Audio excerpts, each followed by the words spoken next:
Good morning बच्चों, welcome to online classes. बच्चों, जैसा कि आप जानते हैं कि हम कोऑर्डिनेट ज्योमेट्री को डिस्कस कर रहे हैं। इसकी इस चैप्टर में हमने दो बातें अभी तक पढ़ ली हैं। दोनों बातें बहुत इंपॉर्टेंट हैं एग्जामिनेशन पॉइंट ऑफ व्यू से भी। नंबर एक, डिस्टेंस फॉर्मूला, दो पॉइंट के बीच में हमें डिस्टेंस कैसे निकालते हैं उसको हमने देखा। दूसरी जो इम्पोर्टेंट बात हमने डिस्कस की वो है सेक्शन फॉर्मूला, और हमने इसका एप्लीकेशन भी देखा है, सब कुछ देखा है हमने। तीसरी बात इसमें आती है वो है एरिया ऑफ ट्राइंगल। जबकि सीबीएसई का जो रिवाइज सिलेबस है, I share that syllabus with you, उसमें ये टॉपिक नहीं है। मतलब that is not important, it has been deleted from the syllabus for the examination point of view. Examination point of view से इसे हटा दिया गया है। सिलेबस में से जो 30% सिलेबस कम किया गया है, उसमें एक टॉपिक ये भी है। फिर आप ये कहेंगे कि फिर मैंने ये क्यों लिया। मैंने ये इसलिए लिया है कि बहुत सारी चीज़ें हम ऐसी पढ़ते हैं जो हमारे सिलेबस में तो नहीं होती है, लेकिन हमें वो पढ़नी चाहिए। ये मैथ्स का एक बहुत ही अच्छा इम्पोर्टेंट कॉन्सेप्ट है, और मैं इसे इसलिए भी डिस्कस करना चाहता हूँ आज। सिर्फ इसका फॉर्मूला डिस्कस करूँगा, डिटेल में नहीं जाऊँगा, और कैसे हम यूज़ करते हैं, कहाँ हम इसका यूज़ कर सकते हैं, किन प्रॉब्लम्स में, वो भी मैं आप यहाँ डिस्कस करूँगा। क्योंकि अगर एग्ज़ाम में हम इसे यूज़ करके अपने क्वेश्चन को सॉल्व कर देते हैं तो ऐसा नहीं है कि मार्क्स नहीं मिलेंगे। हाँ, डायरेक्टली इस पर बेस्ड कोई क्वेश्चन नहीं आने वाला है, ये बात श्योर है। लेकिन using this concept, if we do any other problem which is in the syllabus, then definitely we shall be awarded full marks. So लेकिन इसे सीख लेना चाहिए। पहले तो मैं फॉर्मूला लिखता हूँ कि फॉर्मूला क्या है। जैसे मान लिया कोई ट्राइंगल है, ट्राइंगल का एरिया आप जानते ही हैं, लेकिन चूंकि हम यहाँ पर क्या पढ़ रहे हैं, कोऑर्डिनेट ज्योमेट्री पढ़ रहे हैं, तो हमें कोऑर्डिनेट्स पता होगा। हमें साइड्स ना पता हो, तीन वर्टिसेस हैं, तीन साइड हैं, तीन एंगल हैं, उसे हम ट्राइंगल कहते हैं, ऐसी क्रॉस फिगर। तो अगर हमें तीनों कोऑर्डिनेट्स पता है, सपोज x1 y1, और इसके कोऑर्डिनेट्स हमें पता है x2 y2, और c के कोऑर्डिनेट्स हैं x3 y3। तो using coordinates how can we, और can we find the area of this triangle, और how can we find the area of this triangle? Yes, we can find the area of this triangle. So area of this triangle, area को मैं इससे represent कर रहा हूँ, is equal to 1/2। फॉर्मूले को कैसे याद करेंगे, याद जरूर कर लेना, तो उसे भी देखेंगे।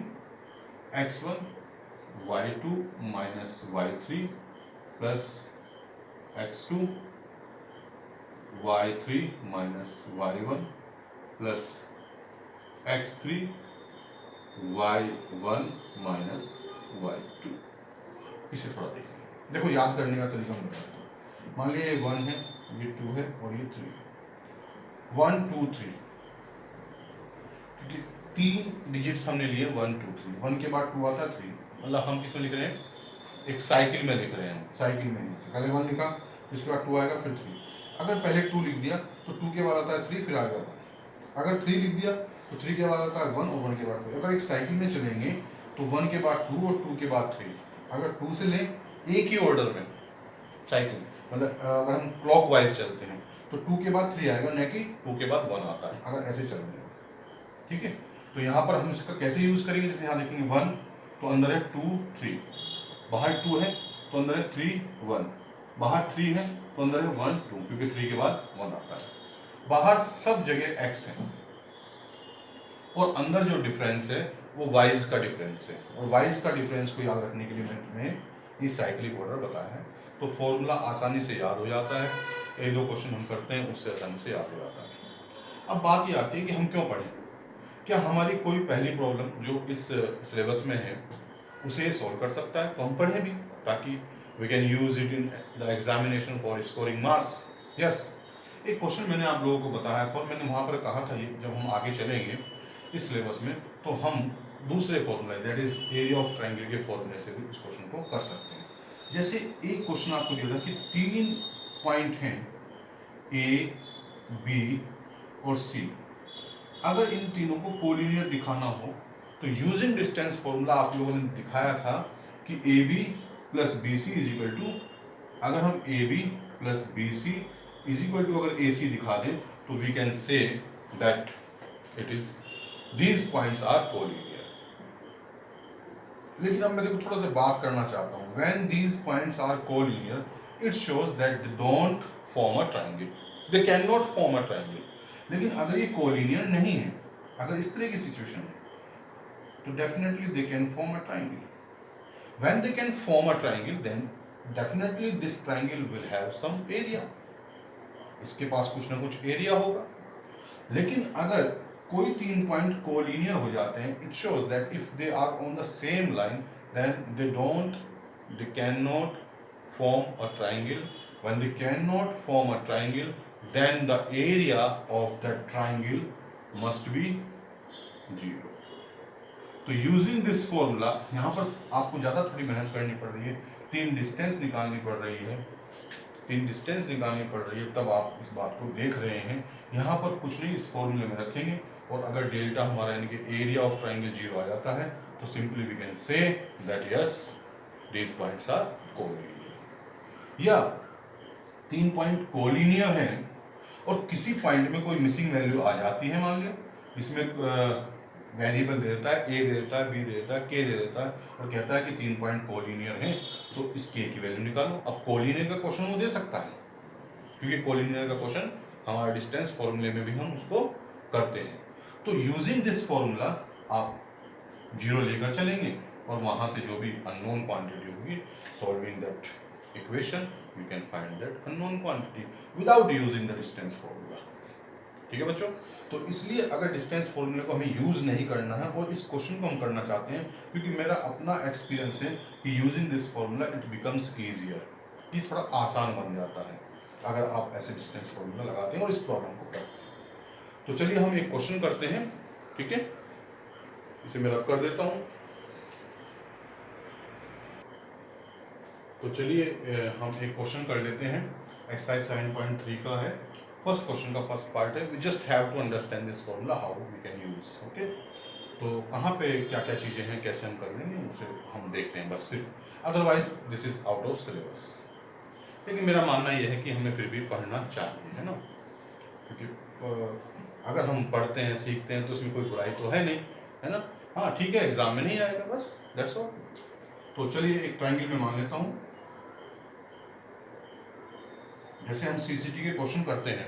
अब सीसीटी में जो क्वेश्चन होते हैं वो कोई सिलेबस में तो नहीं होते हैं, बहुत सारे क्वेश्चन ऐसे आ जाते हैं जो मतलब सिलेबस में हमने कभी देखे सुने नहीं होते हैं, लेकिन कॉन्सेप्ट हमने पढ़ा होता है कहीं ना कहीं, तो उस कॉन्सेप्ट का यूज़ करके ऐसे सीसीटी के क्वेश्चन में भी हम इसका यूज़ कर सकते हैं, बहुत सारी बातें हैं। तो चलिए करते हैं हम इसको। मान लीजिए ट्राइंगल जो बनता है इन वर्टिसेस से, उसको हम कोऑर्डिनेट्स मान लेते हैं, वर्टिसेस मान लेते हैं ए बी सी, और ऐसे में लिख देता हूँ उनको 2 3, ये मान लिया ए को रिप्रेजेंट करता है, ये बी को करता है और ये सी को करता है। सिंपली इससे कोई दिक्कत नहीं होती है। अगर ये ट्राइंगल बनाते होंगे तो definitely it will have some area. तो अब जैसे मैंने माना, इसे मैं x1 मानूंगा और इसे y1 मानूंगा, इसे x2 मानूंगा, इसे y2 मानूंगा, इसे x3 मानूंगा, इसे y3 मानूंगा। मुझे थोड़ा ध्यान रहेगा इससे। तो एरिया का एक बार फॉर्मूला अगर मैं लिख देता हूँ, मैं फटाफट लिख रहा हूं, आपको भी याद हो जाना चाहिए।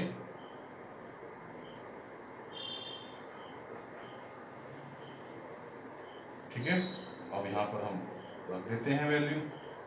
x1 मेरा 2 है, y2 0 है, y3 कितना है -4 है, तो माइनस माइनस प्लस हो जाएगा। ठीक है, थोड़ा ध्यान रखना। अब x2 कितना है -1 और यहाँ पर प्लस है, तो ये हो जाएगा माइनस प्लस माइनस। तो देखो थोड़ा हम सीखते हैं इनसे, प्लस माइनस की वैल्यू भी हम रखना सीख रहे हैं।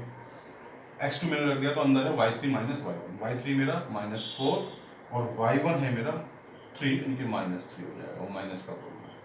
x3 इज व्हाट 2, अंदर है y1 minus y2, what is y1 3 minus 0।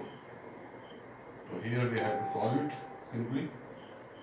8 ये -4 -3 इनके -7 और बाहर माइनस है तो प्लस का 7 हो जाएगा और 2 3 जा 6, इट बिकम्स 21/2। अब से क्योंकि एरिया निकाल रहे हैं और एरिया हमेशा क्या होता है स्क्वायर में आता है, लेकिन चूंकि हमें कोई यूनिट नहीं दी हुई है तो हम स्क्वायर यूनिट लिख सकते हैं, हमेशा लिख सकते हैं, क्या है लिखना ही चाहिए हमको अगर कोई यूनिट ना दी हुई हो, खासकर in coordinate geometry it is used in this way क्योंकि यूनिट्स हमें गिवन नहीं होती है, we are just simply given coordinates, तो हम राइट करते हैं, हम लिखते हैं स्क्वायर यूनिट या यूनिट स्क्वायर। ओके, तो ऐसा आपने देखा हमने इस फॉर्मूले को यूज किया और ट्राइंगल का एरिया निकाल लिया। अगर यहाँ पर उसी में समझा देता हूँ कि अगर ये तीनों पॉइंट कोलिनियर होते, if these 3 points would have been collinear then the area of this triangle had been 0, तो इस ट्राइंगल का एरिया क्या आता है यहाँ पर 0 आ जाता है। या यहाँ पर कोई मान ले जैसे कोऑर्डिनेट्स दे रखे हैं लेकिन यहाँ पर 0 ना देके एक ए दे दे और कहे कि कोलिनियर है और तो ए की वैल्यू निकालो, तो हम क्या करेंगे कोलिनियर है तो एरिया 0 लेकर चलेंगे और यहाँ पर कुछ ना कुछ हमारी इक्वेशन बनेगी और 0 के इक्वल होगी and solving that equation we can find the value of A. तो इस तरह से आप देख सकते हैं कि we discussed application of area of triangle actually, and ये बात सही है कि ये सिलेबस में नहीं है लेकिन using this concept, using this formula we can solve the concept, solve the questions of which are in our syllabus, जो हमारे सिलेबस में। ठीक है बच्चों, तो आपने देखा, बहुत ध्यान से देखा, आपको समझ में आया होगा।